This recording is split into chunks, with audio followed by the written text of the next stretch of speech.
Hello friends, good morning and welcome back to the official YouTube channel of Taxaj, जहाँ पे हम आपको हर तरीके के financial taxation, secretarial, legal, FDI और सारे अपडेट्स देते हैं so that you can be stay updated. तो सबसे पहले very happy new financial year to everyone जो भी ये वीडियो देख रहे हैं। आज है 1 अप्रैल 2023 और 31 मार्च जा चुका है और अभी मोस्टली सब फाइनलाइजेशन में लगे होंगे। तो फाइनलाइजेशन में सबसे पहले क्या क्या चीज़ें होती हैं और कैसे बुक्स को प्रॉपर्ली फाइनलाइज करना चाहिए, क्या क्या चीज़ें ध्यान रख के बुक्स को करना चाहिए क्लोज, वो अगर आपको नहीं पता तो हमारी एक और वीडियो हमने इसके पहले भी मैंने जस्ट डाल रखी है, आप जाके पहले वो वाली वीडियो देख लो। उसके बाद अब आज के इस वीडियो में हम ये बात करेंगे कि नया साल को शुरू कैसे करें, कि फाइनेंशियल्स को नए साल में कैसे, उसमें क्या क्या चीज़ें ध्यान देके नए साल में हमें स्टार्ट करना है सो दैट जो गलतियां हमने लास्ट ईयर करी हैं वो इस साल ना हो और चीज़ें बेटर हो जाएं। तो आइए आगे बढ़ते हैं। इस वीडियो में 10 पॉइंट्स हैं जो मैंने मेजरली इंपॉर्टेंट जो पॉइंट्स हैं वो मैंने इसमें शॉर्टलिस्ट करके रखे हुए हैं। सबसे पहला है consolidate financials for last year and carry forward previous years closing balance sheet balance और स्प्लिट द अकाउंटिंग डेटा। तो बेसिकली आपको लास्ट ईयर का जो फाइनेंशियल्स है, अगर बहुत सारे लोग क्या करते हैं कि सितंबर में फ़ाइल करना है या अगस्त में फ़ाइल करना है तो हम तब करेंगे, अभी क्यों करना, लास्ट तक छोड़ो, जब तक लास्ट डेट कब है सर तब करेंगे। तो वैसे नहीं करना है, क्योंकि बहुत सारी चीज़ें ऐसी होती हैं जो आप आज की डेट में ख़त्म कर सकते हो और चीज़ों को ज़्यादा आपको याद रहे। कभी मार्च में या फरवरी में जो भी एंट्रीज वगैरह हुई हैं, जो भी चीज़ें हैं वो आपको याद है, तो आप आज की डेट पे उसको क्लियर करोगे तो सस्पेंस एंट्रीज कम से कम रहेंगी। उसके बाद अगर टैक्स वगैरह ही, एडवांस टैक्स या फिर जो भी टैक्स आपको पे करना है, अब 1 तारीख के बाद आप पे करोगे तो वो एडवांस में तो आएगा नहीं, सिर्फ असेसमेंट में आएगा। तो आपने अगर 15 मार्च या 31 मार्च तक अपना टैक्स नहीं पे किया है तो कोई बात नहीं, उसको आप आज करवा लें। एटलीस्ट आप अगर सपोज सितंबर में फाइल करते हैं तो आपका 6 महीने का टैक्स जाता है, तो एडिशनल इंटरेस्ट जाता है, आई मीन टू से 234 ABC में, तो वो भी ना जाए तो वो आप कर सकते हैं। और फाइनलाइज अब कर लेते हैं आप बुक्स को, तो फिर ओपनिंग बैलेंस को नए जो आपका डेटा है वहाँ पे टेक ओवर कैरी फॉरवर्ड करके लेके जाएं। और अगर नहीं आप सेम डेटा में काम करते हैं फिर तो कोई दिक्कत ही नहीं है, बट देख लें कि डेटा ज़्यादा भारी ना हो जाए। 3-4 साल से ज़्यादा करने से वो डेटा ओपन करने में और वर्क करने में भी थोड़ा सा वो हो जाता है स्लो। उसके बाद अब आता है आपका prepare the budget analysis goals and targets for current financial year. तो बेसिकली हर साल जब हम काम करते हैं तो पिछले साल हमारा क्या रहा था, सेल्स क्या रहा था, गोल्स टारगेट, उसको हम रीअनालाइज करेंगे और इस साल के हिसाब से हम उसको बढ़ाएंगे या फिर जो भी असेसमेंट हमारा था उसमें और इम्प्रूवमेंट करेंगे। क्योंकि बिना किसी गोल या बजट के अगर हम काम करते जाएंगे तो हम अपने आप को कंपेयर नहीं कर पाएंगे कि हम किस स्टेज पे हैं। अगर हमारा सपोज एक्सपेंसेस का बजट इतना था, टर्नओवर का इतना था, और अगर हम उतना नहीं अचीव कर पा रहे हैं तो हम कहाँ लैग कर रहे हैं या कहाँ चीज़ें कमी है हमें वो नहीं दिखेंगी। अगर हम बस जो भी सेल हो रहा है या जो भी मतलब हो रही है हमारी नेट प्रॉफिट या खर्चे, अगर हम एज इट इज़ करते जा रहे हैं तो हम अपने आप को असिस्ट नहीं कर पाएंगे। तो हमें ये चीज़ करना पड़ेगा सबसे पहले। उसके बाद थर्ड पॉइंट में आता है prepare a summarise chart of compliances to be done during the year. तो अब जैसे जैसे टाइम जा रहा है, जैसे जैसे चीज़ें आ रही है ना, तो कंप्लाइंसेस भी बढ़ते जा रहे हैं। आज से 2 साल पहले बहुत सारे कंप्लाइंसेस नहीं थे, आज के डेट पे वो हैं। जैसे इंपोर्ट एक्सपोर्ट कोड में भी हर साल रिन्यूअल का ऑप्शन है, अब आपको करना ही है वरना वो डीएक्टिवेट हो जाएगा। डिन का भी आपको हर साल DI3 KYC करना है आपको, नहीं तो वो डीएक्टिवेट हो जाएगा। बैंक अकाउंट अब कंपनी फॉर्म करते ही आपको INC 20A फाइल करना है, कमेंसमेंट ऑफ बिजनेस, जिसके बिना आप काम नहीं कर पाएंगे। तो ऐसे बहुत सारे कंप्लाइंसेस हैं जो TDS में, GST में, इनकम टैक्स में, MCA में है। तो इसकी एक समराइज चार्ट बना लें। आपके पास अगर कोई प्रोफेशनल या CA या CS है तो भी ठीक है, बट अपने पास भी इस चीज़ों का रिकॉर्ड रखें। ये नहीं है कि आंख बंद करके आप रिलाई मतलब हो जाए। प्रोफेशनल्स को भी आप अगर बहुत बार क्या रहता है वर्कलोड की वजह से वो नहीं आपको रिमाइंड करवा पाते हैं तो at least you should have the due dates with you. तो आप उनसे मांग लें कि सर क्या क्या है, चार्ट हमें आप दे दें और अपने ऑफिस में रखें सो दैट आपको भी पता रहे कब क्या फाइलिंग करनी है और पेनल्टी से आप बचें। उसके बाद है रिव्यू द एक्सपेंसेस।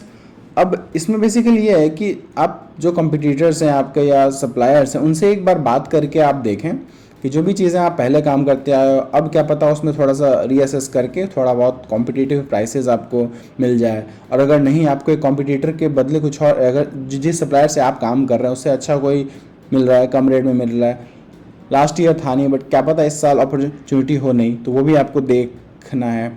और पे आउट का भी आपको कैश फ्लो का भी ऑप्शन जो है वो देखते रहना है सही से।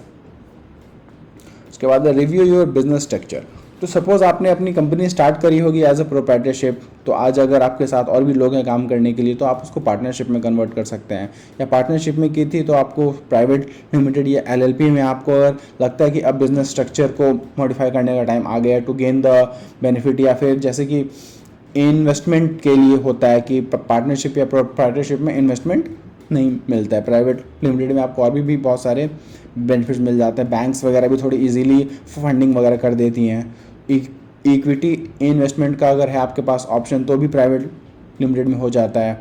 तो वो आपको देख लेना है कि आपका टैक्स एफिशिएंसी कहाँ मतलब हो रही है और कहाँ आपको बिजनेस स्ट्रक्चर में बेनिफिशियल है। स्टार्टिंग आपने कर लिया तो ये नहीं कि बस उसी को चलते आना है, क्योंकि अपग्रेड तो हमेशा करना ही चाहिए।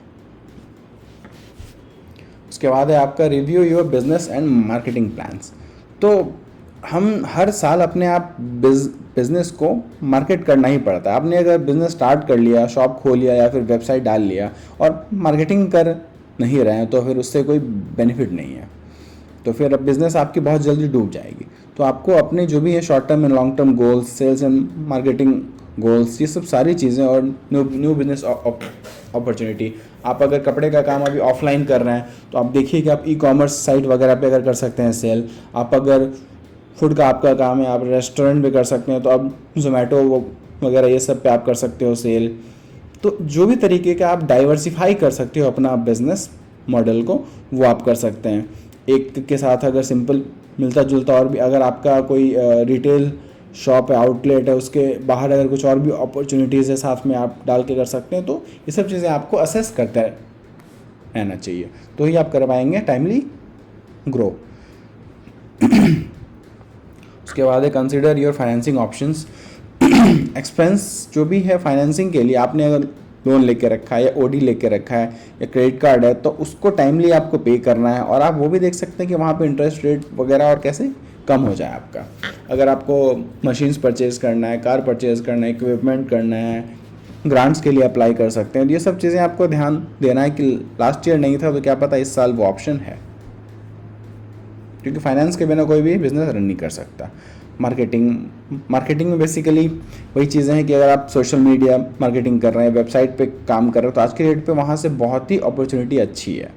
मतलब आई डोंट थिंक कि आज के डेट लॉकडाउन के बाद से ही आपने ध्यान दिया होगा कि आईटी कंपनीज और ऑनलाइन जो भी लोग नहीं करते थे यूज़, पेटीएम वगैरह, इनकी बिज़नेस बहुत ज़्यादा बढ़ी है। जूस वाले तक के पास आज के डेट पे पेटीएम है, सब्ज़ी वाले के पास भी है। तो आप भी अपना गूगल मार्केटिंग, फेसबुक मार्केटिंग इसको कर सकते हैं, और अगर करते हुए आ रहे हैं तो उसमें देखिए कि कहाँ इम्प्रूवमेंट का स्कोप है। उसके बाद नए अमेंडमेंट्स और लॉज जो भी आए हैं, हर बजट के साथ बहुत सारी चीज़ें चेंज होती हैं, टैक्स लॉज चेंज होती हैं। तो आपको ये ध्यान देना है कि जो आपके ऑर्गेनाइजेशन को डायरेक्टली और इनडायरेक्टली अफेक्ट तो नहीं कर रही है, और अगर कर रही है तो आपको कैसे उसके हिसाब से अपने बिजनेस में अपडेशन से चेंजेस लाने हैं। एंड लास्टली, अगर लास्ट ईयर के अकाउंटिंग में या किसी भी चीज़ में कोई गलतियां रह गई या कुछ इम्प्रूवमेंट करना है या करेक्शन करना है, तो वो भी आपको अभी देख के जल्दी से जल्दी उसको कंप्लीट कर लेना है। अगर इनवॉइसेस में कोई करेक्शन थी 2A 2B या कुछ भी ऐसा, तो याद रखें कि करंट ईयर के सितंबर के बाद आप उसको नहीं कर पाएंगे। मतलब सितंबर की रिटर्न आप जब करते हैं फाइल, उसी में आप उसको करेक्ट कर पाएंगे, यानी कि अक्टूबर 20 को है उसकी डेडलाइन। तो ये भी चीज़ें आपको टाइमली कर लेनी है। तो this were the most of the points that I think were useful for like starting your new financial year. और इसके अलावा भी कुछ अगर पॉइंट्स मैंने मिस कर दिया हो तो आप कमेंट करके नीचे डाल दें, so that other people can take the benefit of the same. तो आई होप ये वीडियो आपको पसंद आया हो, और अगर पसंद आया हो तो वीडियो को लाइक करें और सब्सक्राइब करें चैनल को, और शेयर करें इसको ज़्यादा से ज़्यादा ताकि लोग और बेनिफिट हो पाएँ। Thank you so much. Think tax आज।